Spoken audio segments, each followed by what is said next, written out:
It's the beginning of the new year, right? There's so much excitement in the air, so much possibility. What could you accomplish this year? So, of course, you set 10 mighty goals. You're like, this will change my life this year. And you start off strong, you're showing up every single day, you're showing up for hours on end and you're really going hard. There's so much you have to give. But then, somewhere around February, towards the end, towards the middle, the initial excitement that you had kind of starts to fizzle out, and you're maybe starting to see that it might not be possible to achieve all of these goals because there's so many, and you're spending all your time planning instead of actually doing the tasks that will move you towards your goals. And because your excitement has fizzled out, you're not showing up with the intensity that you did in the beginning. And so you start beating yourself up like, why can't I do it? Like, am I not like everyone else? Is this never going to happen to me? And you just can't help but feel this looming, inevitable belief that you're failing again. Another year where you're not going to commit to your goals till the end of the year. This was my story for 5+ years, every single year in a different capacity each time, but the same story. I decided that this is the last year that I am setting the same goals because I've learned so many lessons that I want to implement that I know will actually make my dreams come true. So I've decided to go on a personal challenge for 6 months where I document my journey and I show you the process of how I am going from now till when I achieve my goals. This journey, I'm essentially documenting the change, the growth, and the transformation that I'm going through in real time. This challenge isn't just about achieving the goals that I set for myself, it's about resetting my life with purpose, with intention, and systems that are going to bring about lasting change because that's what I want. So for me, this challenge isn't about perfection, it's about progress, it's about showing up every single day, making improvement, and staying patient through the whole process. I'll take you behind the scenes of my plans, the systems that I'm building, and the strategies that I'm implementing to make sure this change is lasting. In this episode, I'll be setting the groundwork for the changes ahead and how I'll be measuring my progress each and every single week. So, what to expect in this challenge? Each week, I'll be sharing a new episode where I update you on the progress, reflect on my wins and challenges, and show you the tools and techniques that I am using and how they are working for me. I'll also be sharing the obstacles that I encounter and how I overcome them. So, I just want to reiterate that this series isn't about a polished final product of how my life changed after 6 months. It's a real-time progress. It's about the messy middle, the ups and downs, the negative self-talk, the feeling, and all the steps in the middle that I'm taking. So if that's something that you're interested in, keep watching. I have set in place systems to ensure that this time around it's gonna work. And how I have done this is by focusing on processes that I will be engaging in my daily habits and daily routines because this enable progress. I can see the progress by doing something every single day, and also it builds consistency with doing something, with showing up for something every single day. So some of the tools that I have now that I did not have in the past, I have a daily habit tracker where I have all the habits that essentially the me that has achieved my goals has. I've divided the habits in terms of how my day is structured. So from the habits in my morning routine, the habits in my work day, and the habits in my evening routine. So this helped me to visualize my day in an order, and as I do something, I keep checking it off the list. So for my morning routine, I have very basic habits, but these are the habits that ground me into the kind of person I want to be. Waking up in the morning at 5 a.m. early gives me time to center my mind, my body, and my focus. I stretch, I do a breathwork meditation. I do a really good breathwork meditation by Wim Hof. It's a guided meditation. It's the best 11 minutes you will ever spend in your life, I promise you. And every time I do this meditation, no matter what mental state I'm in the morning, I end up feeling better. I feel refreshed, and I see the power of the breath. How you can use your breath to bring focus into your body. Love that breath of meditation. I have to do it every single day. Right after my breath work, I do my visualization. So I created a mind movie, which is essentially a vision board with affirmations in the back. It also has frequency music, frequency healing in the background. After that, I get into journaling. I get ready. And I have my breakfast. That's essentially my morning routine. My evening routine starts with 45 minutes of movement. Could be working out, could be dancing, could be a walk. And then I get into evening hygiene, which is essentially cleaning up my space, cleaning myself, getting ready to sleep, and essentially preparing for the next day for my morning routine. And then I'll do reflective journaling. So this is where I look at the wins of the day, the setbacks, what I could have done better, and essentially what lessons I'm taking towards the next day. I also plan my outfit for the next day. I plan, I schedule in time for my priorities in the evening as well. I eat supper, I spend time with family, and then before I actually go to bed, I watch my mind movie again, so a visualization practice. because your brain, your subconscious, can be programmed, very easily before you go to bed and immediately after you wake up. Another system that I'm using this time around is subconscious reprogramming, like I said, with the things I mentioned. So my mind movie, I'm using affirmations a lot, and I'm also doing a gratitude list every morning. Another system that I have is daily journaling. So daily journaling, I want to speak on it separately because there's two parts of it. So after I do my visualization, after I watch my mind movie in the morning, I'm inspired. I feel, I don't know how to explain it, but there's so much inspired action. So for the mind movie journaling, it's essentially me centering myself into who I need to be the person that achieves these dreams, and journaling the fears that come with that, and then finally writing out the things, the actions, big and small, that I need to take that day, so I can achieve, so I can become the person that gets there. Manifestations. Now this changes on every day, based on every day, because what I feel I need to be every single day changes based on where I'm at in my journey, what I'm being inspired by, what I'm reiterating in my system, feedback where I failed yesterday and things like that. So I really love that. I've started seeing changes already in my life. It's incredible. It just gets me going for my work. The other type of journaling that I do is reflective journaling. So this I do at the end of every day and at the end of every week.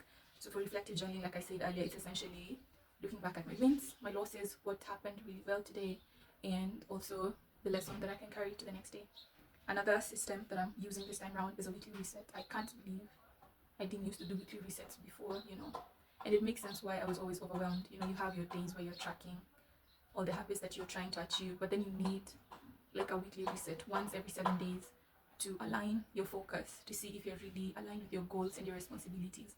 And part of my weekly reset is coming up with 2 to 3 weekly priorities that I focus on that week, and this is what I'll schedule in. Another part of my weekly reset is going into my calendar and scheduling tasks for the next couple of days. So this helps me stay motivated. Now, I think I have ADHD, it's undiagnosed of course, but I haven't really ever had a calendar time blocked before. But now that I do, I see why people rave about it so much. You get constant updates on your notifications tab about what you need to do, and even if you are planning on rotting or procrastinating, the notification being there just kind of keeps it in check and gets you started whether you want to or not. That's really been helping me a lot, the weekly reset. So are my tools. I've broken down the focus of each month to be a specific thing. So this would apply with the weekly priorities that I just mentioned. What I've realized is before, when I'd set more than 10 goals, I would, because I didn't have a clear plan, I would work on 5 goals in 1 week. And then the next week I'd work on the other 5 goals. And it'd be so overwhelming because I'd spend most of the time planning. Like each goal you need to plan, you need to reiterate, you need to have the systems. So I'd spend my time in the initial stages of all the goals and feel like I'm not making any progress, which is why I decided to break them into a focus for each month. The first month, January, I intend to focus on refining my daily and weekly schedule. I feel like this is the foundation of this person that I'm becoming. It's what she does in her days and her weeks. This is what cements the identity. And that's the approach I'm taking this time around. It's an identity-based approach. Instead of the goal, focusing on the goal, it's focusing on the person who has the goal. Like, what does she do what does she do in her day-to-day activities? I feel like I've got it to a place where it's working for me now. But I know I've noticed, not everything works all the time. There's going to be changes that you need to adopt throughout, the entire time. Then the focus for the second month is decluttering and letting go. Decluttering my clothes, letting go of beliefs, baggage that I have, or that the former me had. I can't take it with me to the next step. There needs to be space for the new to come in. So that will be the focus of February. Then in March, I'll focus on content creation. So not just on YouTube. I feel like in March, that's when I'll expand to shorts, maybe start posting, content on other platforms as well. And then in the 4th month, in April, I think is the one I'm really excited for, I'll be refining my image. I do have a vision of the me that has achieved her goals, but I feel like before I really step into, how she looks from head to toe, I need to have her beliefs, which is why I'm starting with my daily and weekly schedule, to truly get into who she is on a day-to-day basis. But I'm so excited for April because I will be refining my image from her skin to her hair, how she walks, the clothes she wears. Like, I have so many ideas for my capsule wardrobe. I'm so excited for April. Then in the 5th month, May, I'll be focusing on networking. I do want to expand my network, meet with other creatives, and really become part of the community of these people that are sharing their life and strategies and solutions to problems. So I'm also really excited for that. I'm really looking forward to meeting and making new connections with new people who have the same interests as me. And finally, in the 6th month, I'll be focusing on my connection with my family and friends. And this is not to say I won't be spending time with my family, or I will be dressing like a bum, or I want to be making content on other apps. It's just that that's the focus for every month. I'm really, really excited for how it's gonna pan out. I'm 100% sure it's gonna work this time. Now, here's some takeaways if you are in the same place I was, if you don't have a plan yet, or you're scared of setting new goals because you failed in the past, you're gonna fail this time now, and you've just thrown caution to the wind. You're like, you know what, if it comes, it comes, we're gonna leave. However, I think I have something that might help you. So here are 3 actionable takeaways that you can implement in your own life that is gonna help you become the kind of person you want to become. The first one is to prepare for and master the deep. So the deep is this part of your journey where after you've put in a lot of effort, you can't see visible progress. It feels like you're stalling. It is a concept by Seth Godin. He has a book called The Dip. And let me give you an example, like with content. Let's say you're trying to grow on YouTube, you've been posting videos over and over, so many videos, you've been putting in a lot of work, but you're not seeing any results. If it's like for your business, you've been doing everything you need to do, you're showing up, you're taking charge, you're, implementing, executing all the strategies, but nothing is working. This is the only thing that is separating you from your goals. This is what separates the people who truly want the goal and those who don't want. And this is where the growth happens. You need to embrace it as a stage that you need to master. Challenge yourself to show up every day, no matter how tough it is, by anticipating the resistance and preparing for it. Create a list of obstacles and objections that you have and practice how you're going to overcome them. There should be like a daily practice of how you're going to overcome. You can incorporate this in your journaling. You can incorporate this with your subconscious reprogramming and try to prepare for it. The second actionable takeaway is create and refine your daily and weekly schedules. Like I said earlier, for me, I feel like this is the foundation. If you're going on a journey where you're focused on the process and not the goals, you need to know in all the detail, inside out, who this person is. And the best way to do it is to figure out what they do in their morning, in their evening, during their work day. And if you have a 9 to 5, this person still sleeps and wakes up. They still prepare, and that's the in between where you can merge with them, which is what I'm doing. I'm focusing a lot on that. I'll be talking more about routines in your day and your week in the next video, so watch out for that. But spend a lot of time here. You need to build a strong foundation of a morning and evening routine. And then also you need to build a weekly reset, a day once a week where you are refreshing your priorities and making sure that you're aligned with your goals. And then the third actionable takeaway is to be gentle with yourself. Becoming the kind of person you're envisioning takes time. It's not a 1 day, 2 day, 3 day, 10 day process. It's going to take time. There's going to be ups and downs. You're going to mess up. Your obstacles are going to come up. You're going to fail. All of the things that happened before are going to come up. So you need to be kind to yourself during this process. Otherwise, you're not going to be able to make it, right? Practice self-compassion. Like, I'm aware that this obstacle is coming up. I'm aware that I'm procrastinating again. I'm aware that I'm trying to avoid. I'm aware that scrolling right now isn't right. I should be working. Being kind to yourself and coming at it from a place of, how can I improve this? Like, what made me go back to the obstacle? What triggered me? How can I prepare for it next time? Being kind to yourself and knowing that failure is part of the journey. You're going to fall so many times. Thank you guys for watching. I will be posting another episode next week. And in this next episode, I will be diving deeper into my daily schedule and my weekly schedule and all of the things that are going to come up. A lot of limiting beliefs have come up already in the past week.